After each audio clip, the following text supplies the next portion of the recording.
All right, we're out at Project 211. Wait, what? All right, we're out at Project 211. And hey guys, welcome back. We finally got a nice day in the winter. It's February 5th, 23 down here in Southern Illinois. We're at Project 291, the land that we're in the process of purchasing. And you could see we got some downfalls. We've had a lot of heavy wind and we had a lot of ice storms.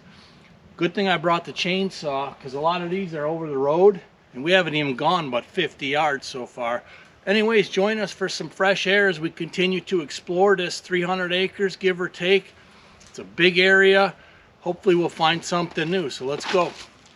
All right, I see a truck. It's probably Curtis. He called and he asked me how the big hill was because he tried to come yesterday or day before and he couldn't get up it. He was going to show this property. But I think that's him because he's pulling his trailer. It's a lot softer now though since it's been over 40 degrees now. Yeah, lugging that trailer when the roads are icy is a bit of a challenge, but there's only one little stretch that's still snowy.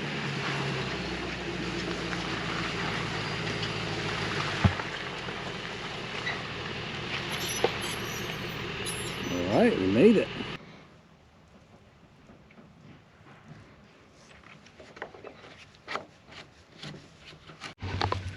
Yeah, I guess Sharon said there's a whole bunch of cedars knocked over.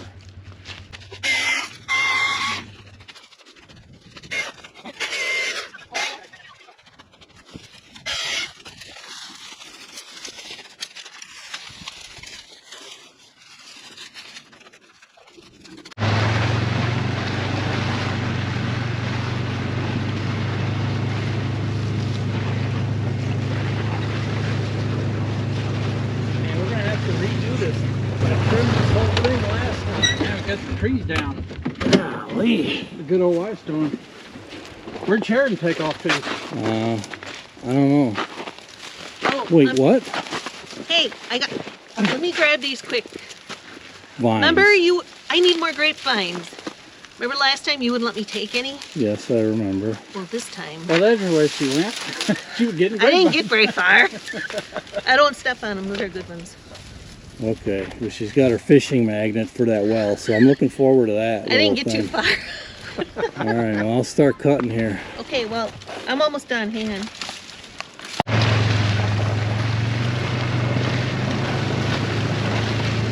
Brought my glass.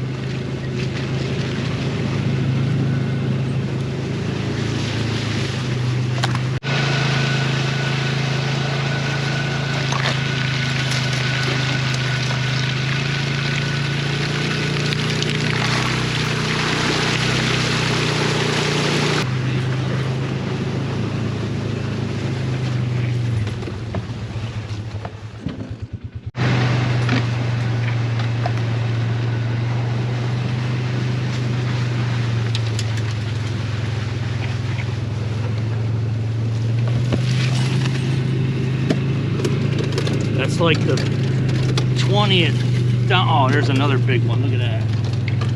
Well, we might have to cut that one. Yeah. I don't know if you guys could see this or not, but there's 1, 2, 3, 4, 5. These are all ruts from when this thing used to be farmed. I mean, this was all field 15 years ago. And them are old ruts right there. All right, back to clearing here.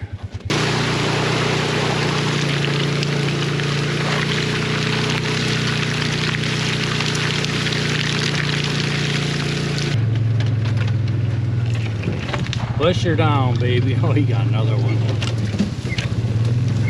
Oh, double it. Oh, I got you. I got that one, yeah. Or it got me. You're gonna be sorry when I get my excavator out here, boys. You ain't gonna be so tough then. Yeah, you better warn all you. Yep. Warn them. Be warned. My big brother's coming out here. Coming for you. Yeah, and he ain't gonna take no crap. All right, we were gonna try running under this one, but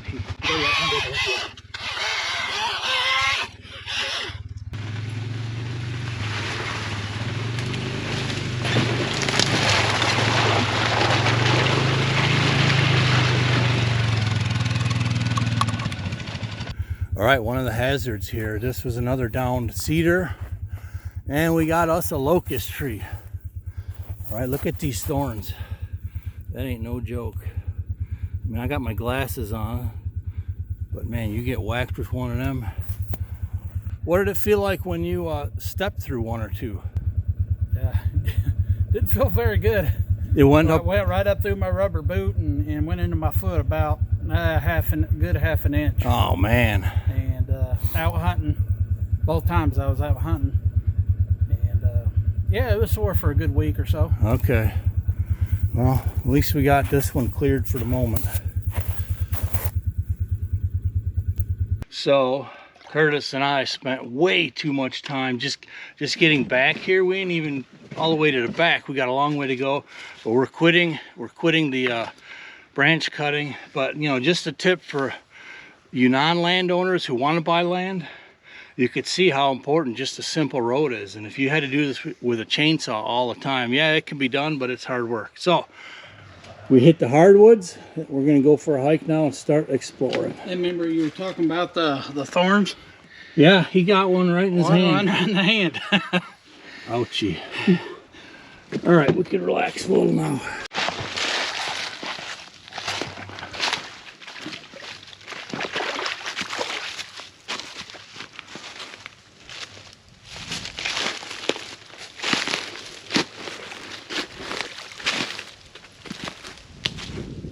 Right here starts that area where I was talking about clearing to have a good plot. So you got, here's one of these feeder draws. You know, these deer are going to be following these. Yep. Right up there has some deer stands up pretty much all around it. Catch them coming in in the evening. So you can tell where they've been coming down this transition area between the thick brush and more of the open woods. Yeah. Coming right down through here. I mean, you could, if you guy wanted to, you could put 20 different microplots on this property. This is pretty in here. Come on, antler shed. We gotta find one. Following all the way along the edge. They've been up and down. You can tell this is an old field edge at one time. Yeah, it's a jungle over there. Yep. This almost looks like an old road right here. Yeah, looks like an old path. I bet you it is. Maybe the people hunted that had a little fold of the path at one time, because I can pick up hints of it sometimes. Yeah. Well, I'm gonna stick with the deer track, the easy one. This is way better than getting all in the briars and cutting down downfalls. Ain't it? Definitely. Boy, there's a big old tree down up there. Do you remember that one? No, Go check it out. That's big. There's some tracks here. Yeah, I like your idea. So you mean a big plot like on this edge here where it transitions? I'm talking about okay, I see. like a major big destination plot where you can plant standing crops. Okay. Now everything else would be more micro plots, and maybe one angled like I had at the Johnson farm, making a kind of a crosshair shape and bigger right in the middle. And that way you have one big destination plot in the middle. You got all these draws feeding up from the timber.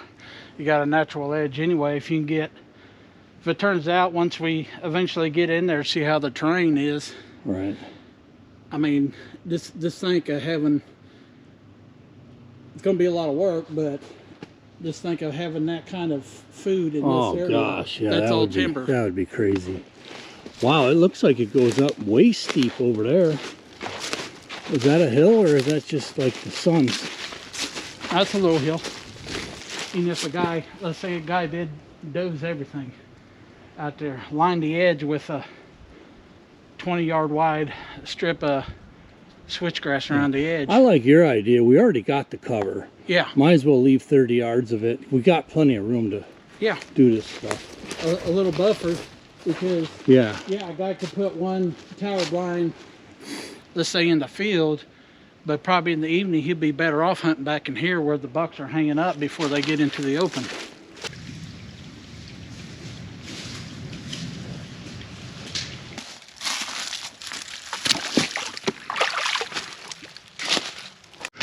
So we're also looking at the timber The forester that we both talked to is only recommending if somebody logged it 20-inch trees and bigger. That's obviously a nice oak there, maybe another one. Curtis was saying what, $1,200 for that one tree, give or take? Yeah, that's probably a 23. Yeah. According to the timber guy, he actually informed me quite a bit. So there were a lot of trees that we seen like that. He said that could be a $1,200-$1,400 tree right there. Yeah. Because you got quite a bit of board feet from about waist high all the way up to that split. Yep. And cut it, so you got a lot of board feet. So you have, let's say, a dozen of them in an acre. That's quite a bit of cash right there. Yeah, and you know, 'cause let's say you wipe a couple big ones out, the rest of this is going to be untouched as far as if you log it. So, man, it might not be bad for a really light select cut.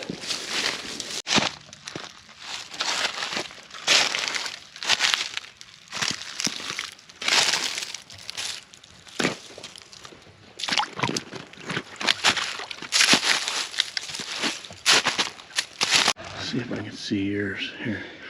Yeah, mine don't have the parcels on it. Okay. Let me get to my other one here. The colors on this phone. Oh well. Oh well, I'll be darned. Man, we are way out here. There's an old homestead at one time probably back here. Oh man, you know, it's full of water, but I gotta let me waypoint this one. Darren will like that.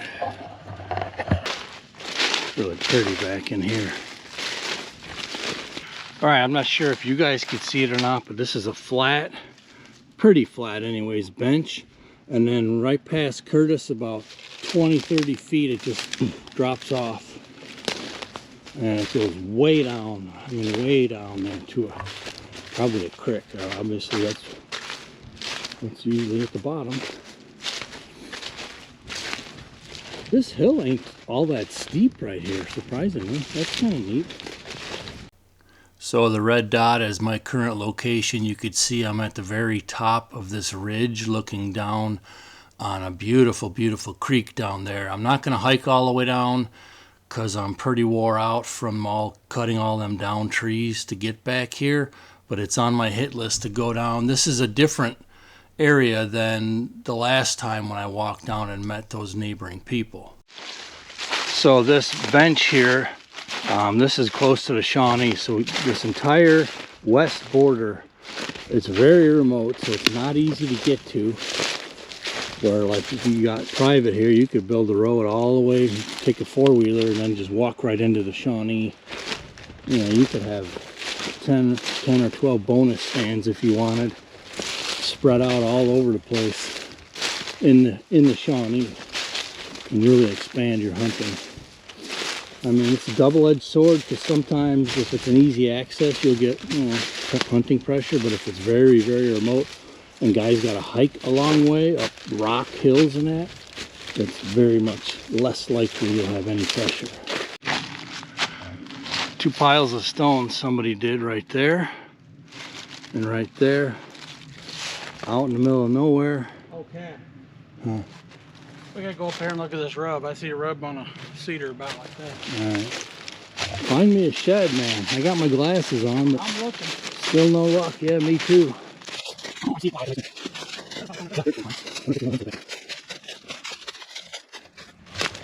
Nice. That one's shredded.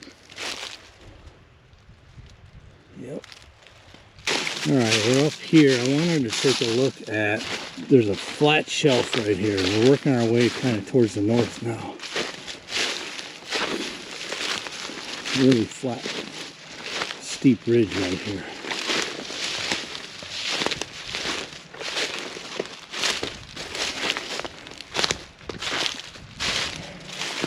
Big rock outcropping. Oh, look at that creek. I could hear it.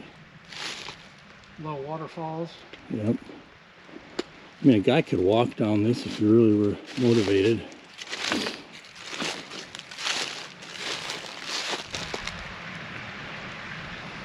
There's a cool rocks waterfall over there.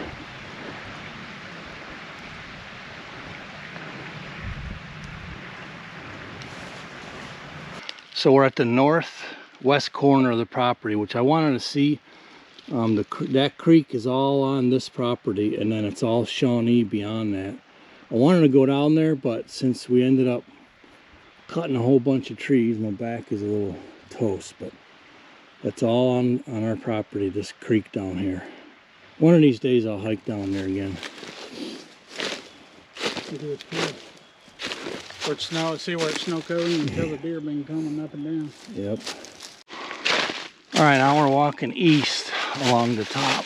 Along the top, I'll get a screenshot, but there's another little valley right here and a creek, and one draw and two draws right there leading up to where Curtis was saying a destination plot would fit well.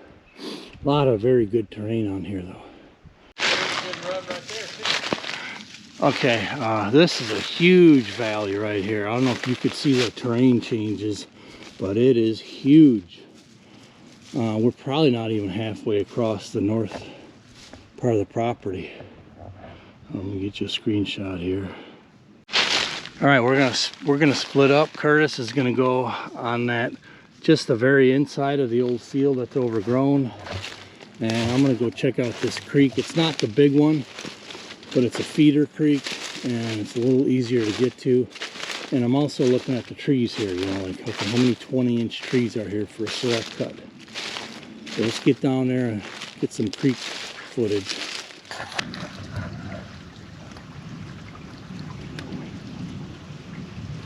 All right, so I'm going to end today's episode right here because we covered a lot of ground yesterday. We actually split up, and Sharon went and explored the old barn site in depth a little bit more. She picked some barnwood. Curtis and I did quite the hike exploring this property. So the next episode is actually going to be a little bit better with better scenery. And we also pulled the trail cam cards, and finally we got some really nice bucks on this property on camera. And it can only get better because right now there's no food on here. There's a lot of cover. I'll give you a quick sneak peek of that, but I'm just going to do a trail cam update because we got a lot of decent, you know, pictures and videos. Anyways, I'm rambling. I hope to see you on the next video. As always, if you like it, please hit the like button, share it, and consider subscribing. We greatly appreciate that. So until next time, have a great one.